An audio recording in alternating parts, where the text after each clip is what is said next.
Close your eyes for a second. Imagine waking up tomorrow morning, no alarm, you don't have a boss, you don't have a Monday, you check your phone, and instead of emails from people who need things from you, you see one number sitting in your bank account that starts with a 1 and then has 6 zeros behind it. $1 million. Most people spend their entire lives chasing that number. Some of them die before they ever see it. But here's what nobody tells you. The $1 million itself isn't the life-changing part. It's what happens inside of you the moment you realize you actually made it. Today, we're going inside that number. We're going to walk through exactly how your life shifts. Your mornings, your relationships, your options, your identity, when you cross the first million. And we're not talking about a fantasy. We're talking about what real millionaires actually experience.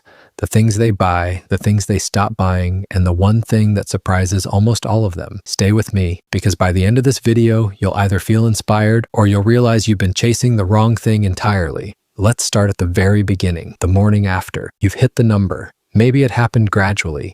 Years of investing, building a business, stacking assets one by one. Or maybe it happened fast and you barely slept the night before. Either way, you wake up and something is different.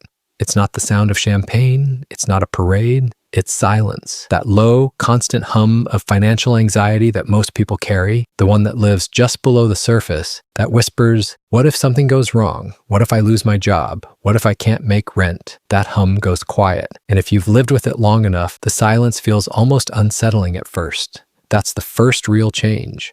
The removal of fear. Financial psychologists call this the baseline security threshold, the point at which your brain stops scanning for danger every hour of the day. Studies from Princeton and Harvard show that most people hit a significant happiness boost around this level of net worth, not because of the luxury, but because of the absence of scarcity thinking. Your mornings literally feel different. You make coffee without watching the clock. You sit with it. You think. You plan. And here's the thing no one tells you. You start thinking longer.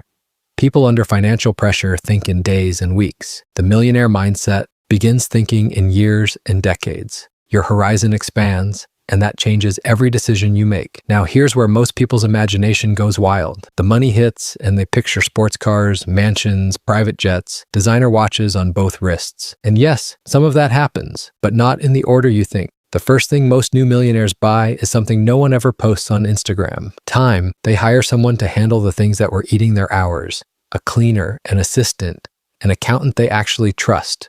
A personal trainer, services they used to do themselves because they couldn't justify the expense. That's step 1, buying back your most valuable asset. Step 2 is usually comfort, not luxury. There's a difference. Luxury is a watch that costs more than a car. Comfort is flying business class for the first time and realizing your back doesn't hurt when you land. Comfort is staying in a hotel where the bed is so good you actually sleep 8 hours. Comfort is buying the good groceries, the organic version, the fresh fish instead of the frozen. Step 3, and this is where it gets interesting, is the experience purchase. The trip to Japan you kept saying you'd take someday. Someday arrives. You go. You sit in a ryokan overlooking a mountain at sunrise, and for the first time in years, you are completely, entirely present because you don't have a deadline forcing you home. Now, some new millionaires do jump straight to the flashy stuff. The car, the watch, the penthouse. And there's nothing wrong with rewarding yourself. But here's what financial advisors who work with high net worth individuals will tell you privately. The people who blow through their first million usually had a cash million, not an asset million. Because $1 million in the bank is not what most wealthy people call wealthy. $1 million working for you in real estate, in equities, in a business, that's a different conversation entirely. At a 7% annual return, that million produces $70,000 a year before tax, every single year. Without you touching it.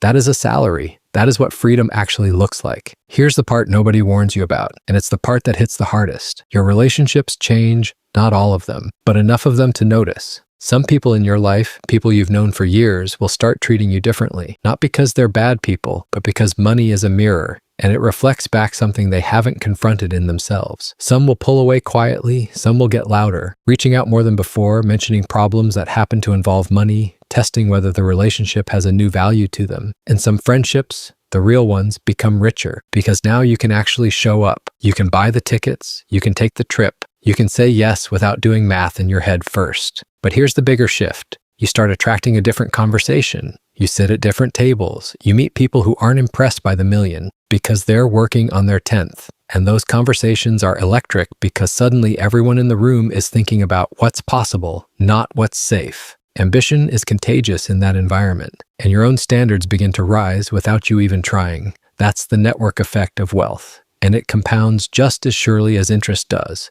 Let's talk specifics, because you came here for real information, not just philosophy. The home. The first upgrade that serious millionaires prioritize isn't necessarily the biggest house. It's the right location. Proximity to good schools if you have kids, safety, space to think, a neighborhood where silence is actually available. Many first-time millionaires upgrade modestly on the home and aggressively on the quality within it. A properly designed home office, a kitchen that functions well, a bed and mattress that cost what a good night of sleep is actually worth. The car. The car upgrade happens, almost always. But the interesting trend among financially intelligent millionaires is toward one excellent car, not a fleet of status symbols. Something reliable, beautiful, and genuinely enjoyable to drive. Because you're driving it, not photographing it. Health. This is the sleeper category. The first million tends to unlock a new seriousness about the body. Suddenly, you have both the money and the time to invest in your health in ways you couldn't before. Personal trainer, regular blood work, a sleep specialist if you need one. Preventive care instead of reactive care. And here's why this matters more than any car. Your health is the asset that everything else depends on. Millionaires who understand that protect it like a portfolio. Travel. At the $1 million level, travel becomes deliberate instead of desperate.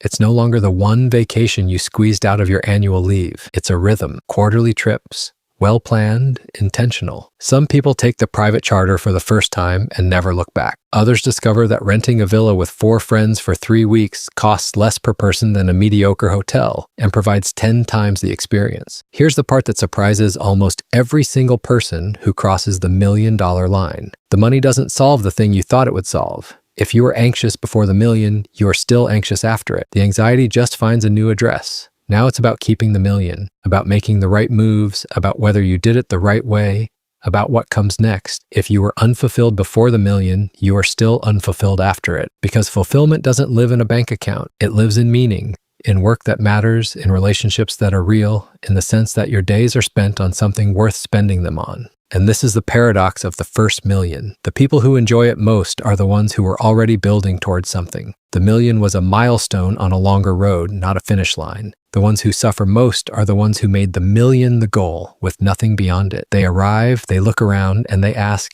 is this it? The answer, for those people, is painfully, yes. If you made the million, the dream, this is it, a number. And numbers don't hug you back. But for the person who used the million as fuel, as proof that the strategy works, as capital for the next chapter, that person doesn't even stop moving. They're already thinking about 5 million, about the business they're going to build, about the foundation they'll eventually create, about the legacy their children's children will benefit from. That's the real transformation. Not the car, not the house, not the watch. It's the version of yourself you become when you prove to yourself, above anyone else, that you can do it. $1 million will change your mornings. It will change your options. It will buy back your time, upgrade your comfort, and open doors you didn't know existed. But the real change, the one that stays, is the identity shift. The moment you stop seeing yourself as someone who wants wealth and start seeing yourself as someone who builds it. That shift, once it happens, cannot be undone. And that is worth more than any number in any account. If you're on that road, keep going. And if you're just starting, start. The first million is closer than you think. And now you know exactly what's waiting on the other side.